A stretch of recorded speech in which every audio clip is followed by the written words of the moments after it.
This is a study that was released last week by the Pew Internet and American Life folks. Those are impressive numbers. Almost 50% of online adults as of November of as of last week, are using social networking, and that's a big increase in just barely a year. Lots of us are using Facebook.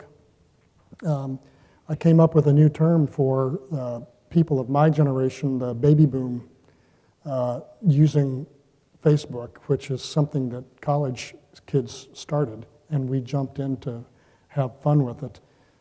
I'm calling our generation's Facebook users baby facers.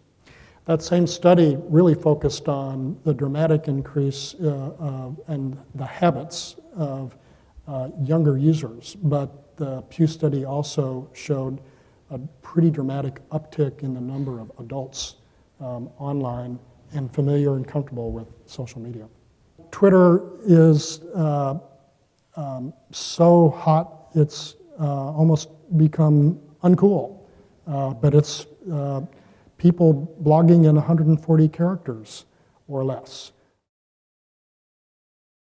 Because everyone in here, everyone in this room, all wants to get recognized for the great work that they're doing. So to do that, you have to start changing your path and trying different things. But when it comes to the way things are moving, there's been so much shifts. And what happened like last year, look at all the changes that newspapers started to fold, magazines are now shuttered, radio, more than 10,000 jobs were lost. So there's been a shift, and there's less and less people and more people trying to get heard. The organization's own website is seen as more credible than blogs, social networking sites, and advertising.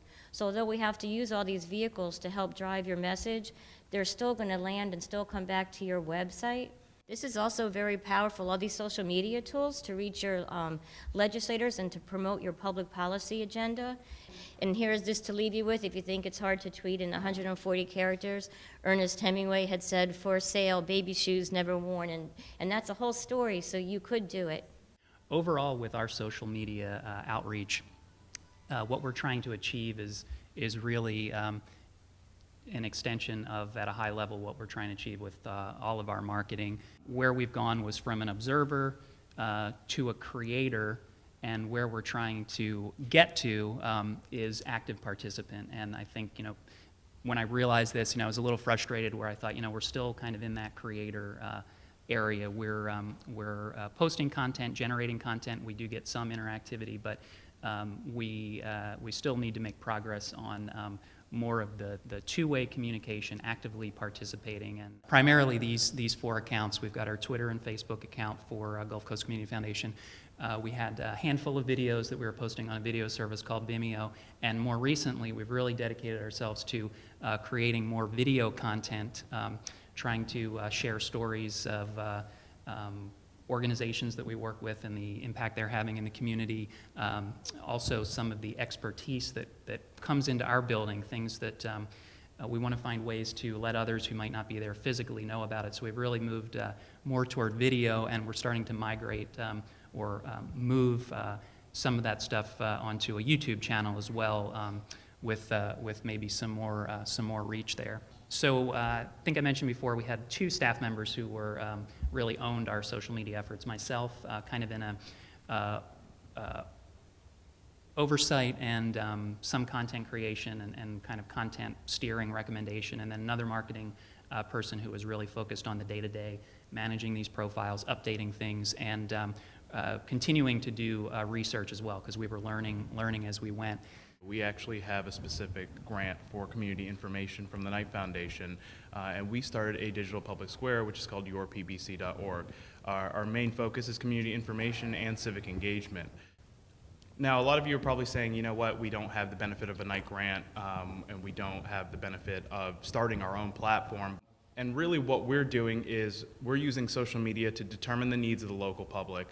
We're using it to improve the capacity and collaborate with nonprofits, and we're using it to engage new and younger, and there's a key word there, younger, donors who are using this communication channel as their primary communication channel. one of the biggest hurdles that we had was building trust and credibility for our platform. So we actually started with Twitter, and we started to engage people. One, we would start discussing what was happening in the community, and two, we'd get insight from people who were on Twitter, asking them questions, asking them how we could improve the platform, asking them how we could be a better service for them. And what we've seen throughout that is that using Twitter, we were able to really exponentially improve our credibility. Now we're definitely well known among the nonprofits that we serve, the public that are online and engaged in these communications reference us all the time. A lot of our marketing is done word of mouth, not even by us. Now, one of the key things that we're trying to do with social media is we're trying to bridge that gap between the nonprofits and the public. And what we see is that social media is continually becoming this information channel that people use on a day-to-day basis. Is we have these two groups. We have the civic engaged, which I would consider, everyone in here, nonprofits, any volunteers, and it's really the old school style of thought of saying, there's something that needs to be done in the community. Let me go do it. I know where to go. I know where to go research. I'll hit the library, etc. And then we have the media engaged. Now, these are the people that are online. They're social media savvy. They understand the internet. They know where to go for information online. They're sharing links. They're sharing websites, etc. What we want to do is we want to create more of that middle group, the hyper engaged. So it's people like us who are interested in both civic engagement and social media. Now, the way that we approached it, again, we use Twitter primarily, and each of our we have different strengths in our foundation. And really, when we started it, we had a few people that were just tweeting on their own as personal accounts, but they would really tweet about what they were passionate about, and that was philanthropy and foundations. And so as we go through our day, all we do is we really just update people on what we're doing throughout our day. And it really leverages your greatest assets, which is your employees. Your employees build up your foundation. So they should be the ones out in the street. They're the ones who are making the connections. So really, this is just doing that digitally. Now for tactical marketing, whenever we have an initiative, we recently had a nonprofits and the economy survey that we really wanted to get out to a number of people. So when we have 4 separate accounts that covers 4 different demographics, but all within the same areas, it's really effective to repeat the same tweets across multiple accounts, and then also to change a little bit of the wording. You can use the 4 accounts to tweet different components of that information. So we tweeted out a little bit of information about the past year's statistical analysis of nonprofits in the economy, and said, please, make sure that you take the new survey so we have an updated account. We're always trying to automate whatever we can, because it is time consuming. What we do takes me about 30 minutes a day or a little bit more, but I'm more involved in the social media aspect of the foundation versus the other employees. But the RSS auto feeds, you really have to respect platform preferences. We get into Twitter, and people love automatic updates of news that comes on your site, and that's really what RSS is used for. Is as soon as you post a press release or a news story, it's out on Twitter. That's what people like. We tried to do that with Facebook, and Facebook users hate that. They want a personal one-to-one connection. They don't want just a line of, this is an update. They want to know that you actually put some thought into it. Time management, again, social media can eat your time if you let it. Really, Hootsuite.com is a free social media integration platform. You can add all your accounts to it and manage from one website. Instead of having to go to Facebook and Twitter and LinkedIn, you could do it all from one place.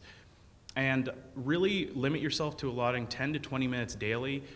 Put a timer on it. Any more than that, and your employees have been addicted. And the last thing that I want to say is the multi-channel conversations. You want to drive to your website, but also get involved in specific channels. So if someone is talking to you on Facebook, don't ignore them. Don't just drive them to your website. Talk to them on Facebook.